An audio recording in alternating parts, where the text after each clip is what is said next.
Shalom adik-adik, apa kabarmu hari ini? Kakak berharap kalian dalam keadaan baik dan tetap semangat untuk belajar tentang firman Tuhan. Nah adik-adik, hari ini kita akan belajar tentang firman Tuhan dari Markus 14 ayat 43 sampai dengan 50. Tapi sebelumnya kita berdoa dulu ya. Yuk mari kita berdoa. Allah Bapa, kami yang Maha Kuasa, terima kasih untuk hari ini. Kami boleh kembali bertemu, belajar firman Tuhan. Biarlah kiranya Tuhan ada di tengah-tengah kami. Tuhan membuka hati dan pikiran kami, sehingga apa yang kami pelajari hari ini, Tuhan boleh kami dapat memahami dan mengerti apa maunya Tuhan dalam kehidupan kami lewat firman Tuhan. Terima kasih Tuhan Yesus, terlebih dahulu ampuni segala kesalahan dan dosa-dosa kami. Terpujilah nama Tuhan sekarang sampai dengan selama-lamanya. Amin. Nah adik-adik, hari ini kita akan belajar tentang firman Allah dari Markus 14 ayat 43 sampai dengan 50. Nah adik-adik, judul perikop hari ini adalah Yesus ditangkap.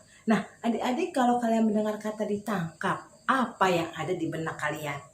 Pasti adalah suatu kejadian yang tidak menyenangkan, bukan? Kejadian yang mengintimidasi seseorang, yang dimana mereka ditangkap pasti ada bukti-bukti, ya. Mereka ditangkap tidak dengan sembarangan, apalagi kalau yang menangkapnya adalah pihak berwajib atau polisi. Nah, seperti kisah pelajaran kita hari ini, yaitu tentang Yesus ditangkap.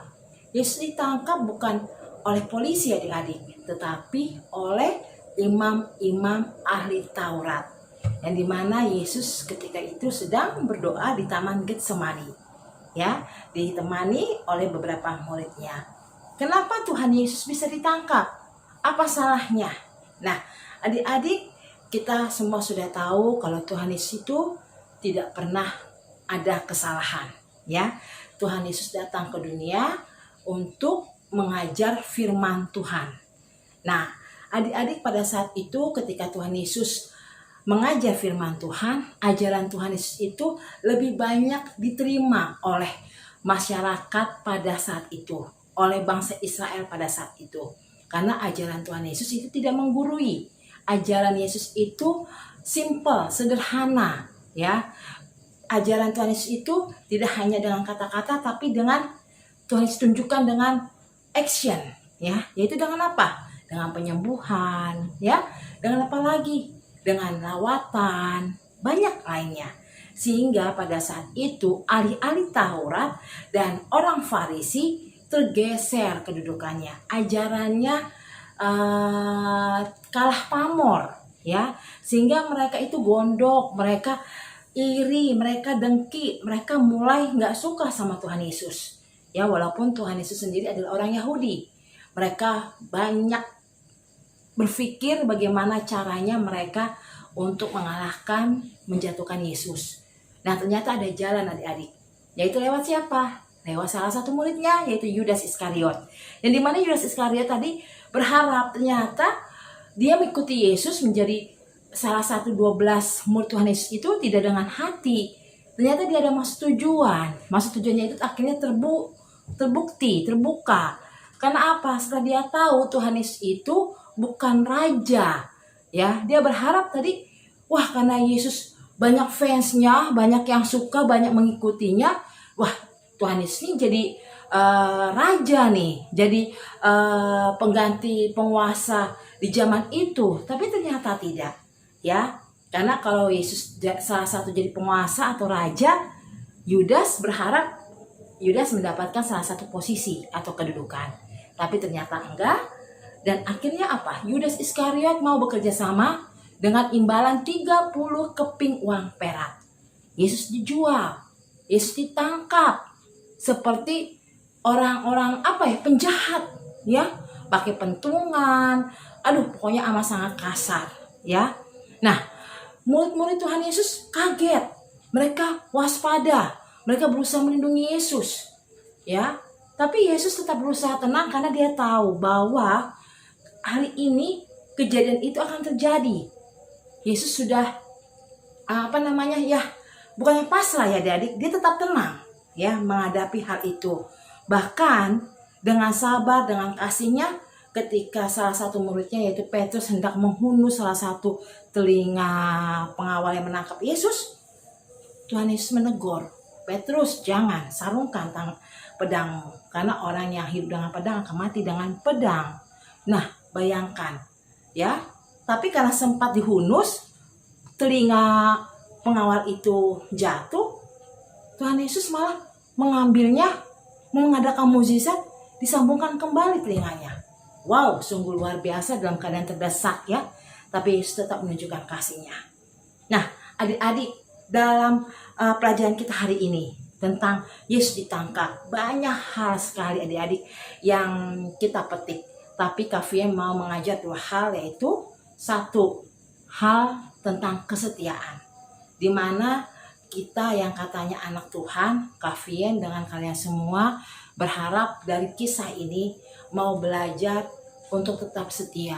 Jangan memiliki jiwa seperti Yudas Iskariot, hanya mementingkan diri sendiri sehingga dia mengambil langkah sebagai pengkhianat. Bayangan adik-adik, seumur hidup sampai dia mati dikubur, mati dia menggantungkan diri, sampai saat ini pun dia terkenal dengan pengkhianat.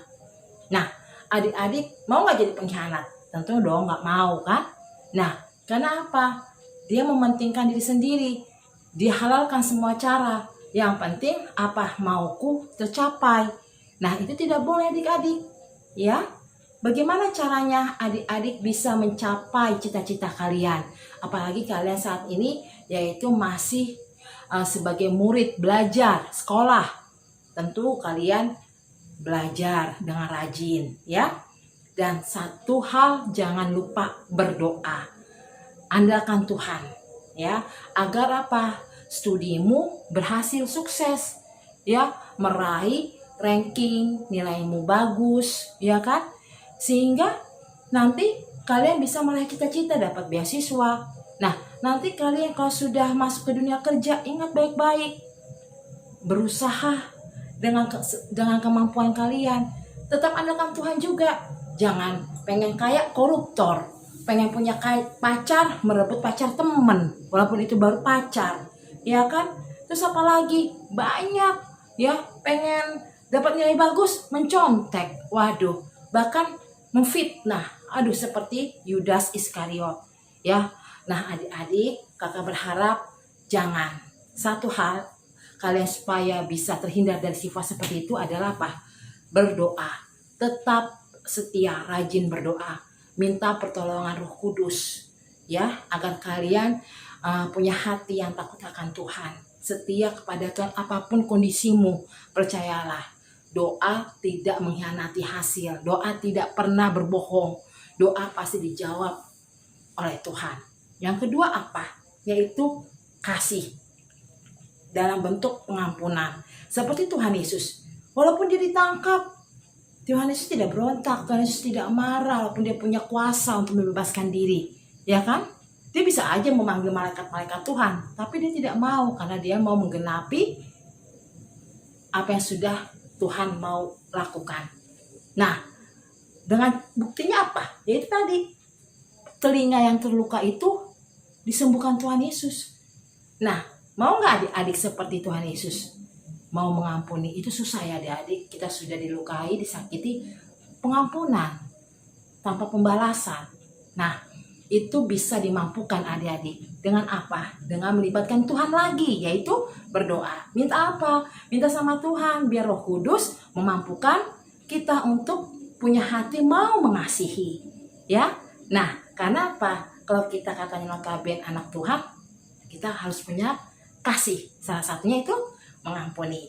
Nah, adik-adik, dalam kisah pelajaran kita hari ini tentang Yesus ditangkap, walaupun singkat tapi padat dan jelas, kakak berharap kalian paham dan mengerti.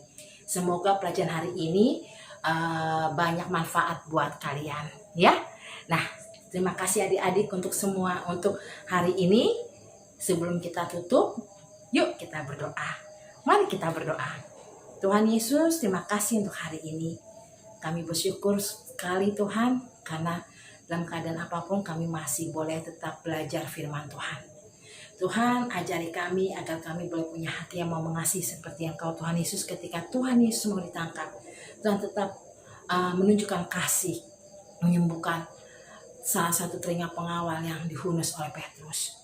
Tuhan, kami sebagai manusia mungkin tidak mampu, tapi dengan pimpinan Roh Kudus kami yakin di dalam nama Yesus kasih-Mu mengalir di dalam hati dan pikiran jiwa raga roh kami, sehingga nama Tuhan ditinggikan dan dimuliakan. Terima kasih ya Tuhan Yesus. Kami bersyukur, kami bersukacita karena Kau adalah Tuhan kami. Terpuji nama Tuhan sekarang sampai dengan selama-lamanya. Amin. Shalom adik-adik, Tuhan Yesus memberkati. Dadah.